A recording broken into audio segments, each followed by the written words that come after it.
Right guys, KZM here, and this is the second time recording this tutorial because I never recorded my voice this last time.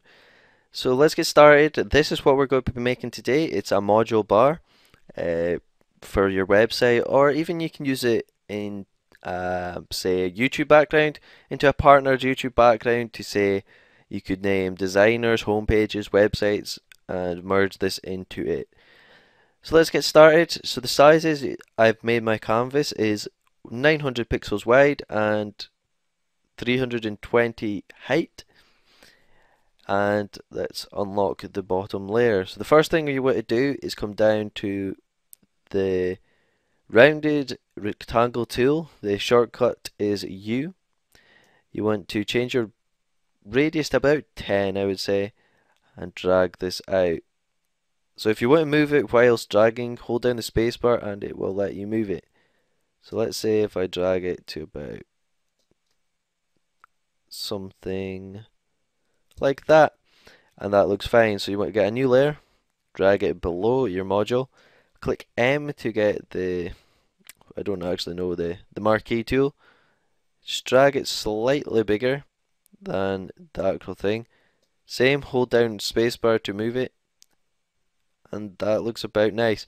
So what you want to do is just sample your back color, change it to a slightly darker, almost grey, G, and just fill it in. So M, and you just want to position it so it is in the center of the background. And there you have it. So this gives you a little module bar that looks like it's coming out. So let's add some effects to this module bar. So we're going to make it look slightly rounded and sticking out of the page. And to do that, you just want to add a drop shadow. Change the drop shadow to white, the blend mode to overlay, turn off global light, change to 90 degrees, change to about size of about 1, and the distance to about 0. Actually, you need to change it to black. It's the inner shadow that you change to white, just so it's a highlight, so it's highlighting the top of the page. Same again, unclick global light, change the degrees to 90 degrees, 1 and 1. 1 is, yeah, 1 and 1, and I'm going to change the distance to 2 just because it looks slightly better. Change it to overlay, and as you can see, now it's kind of coming out the text, but it's not really rounded. So what you want to do to round it is add a gradient overlay. Come to the gradient overlay, click it, sample the bottom color, so your lighter grey that you've picked for the first one, and just sample this color again and make it slightly lighter. You don't want to go white because you just want a slight curve on it so it looks very clean and professional. So there you go, and that is that module bar done. So that's the module bar done. The next thing, we'll want to add some text. As you can see, we've got some text here, and I didn't mean to click that, so let's just delete it, and let's just get started. So zoom into the center, click text and menu. So let's zoom out, delete that space because that sometimes mucks up where you want to position it.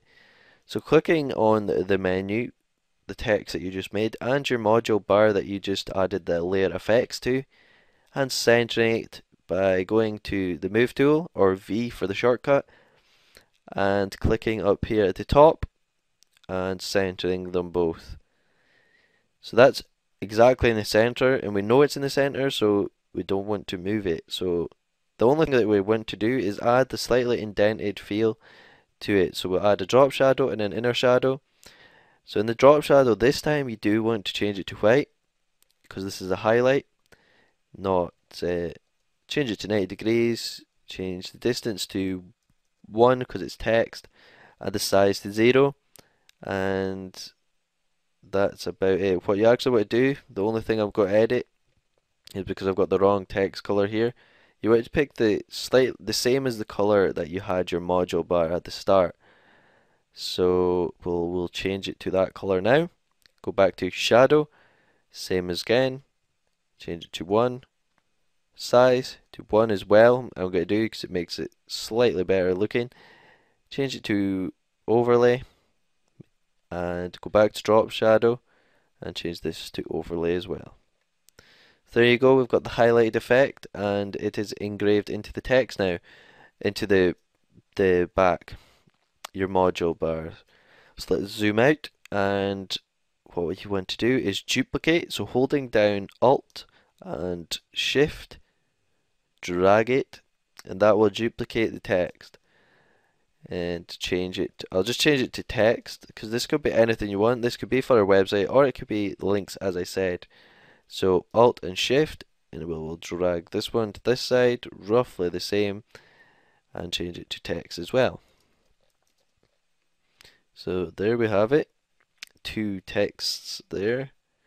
This one's slightly too far out, so I'm only going to do 2 texts this time because they're all the same. And for the next one, for the next stage, is actually splitting it up so you can add links into the right regions. So if you are coming in and you used your mouse to click on this text, you will have a box.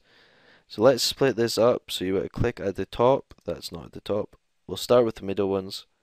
Click there, and at the bottom of the module bar, new layer, go to your brush now, or B for the shortcut. Make sure your size is 1 and your hardness is about 100%. This just gives it a nice clean sharp thing effect, well, clean sharp effect to it. Now come over to brushes, make sure shape dynamics is on, and you're on pen pressure, and your bottom one's on pen pressure, and that's all you have to do.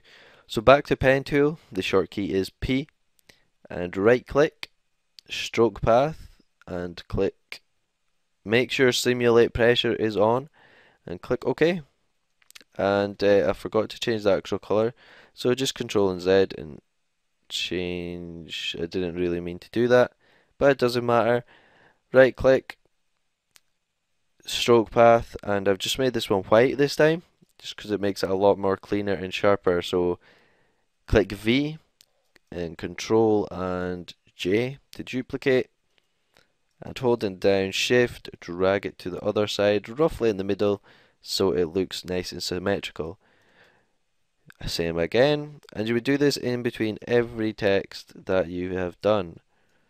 So same again here, holding down Shift and drag to the other side of this text, roughly the same as it was.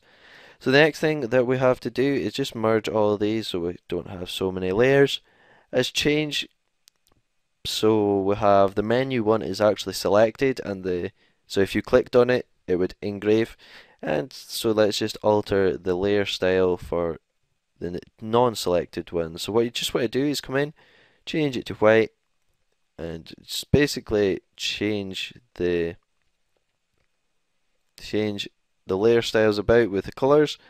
And the other thing you want to do is, I forgot to take off and change them into 90 degrees, and the inner shadow to 90 degrees, that is, and just lower the opacity because it looks very white on the top, so I'm going to lower it to about 40%, and that just makes it look a lot nicer. So that's it, not selected.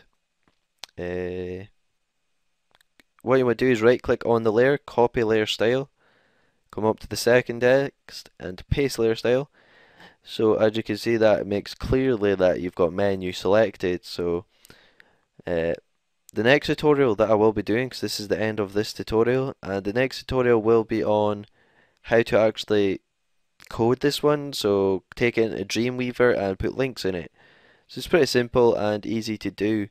So that tutorial will be up in a few days after this one. So hope you've enjoyed this, guys, and yeah guys, peace.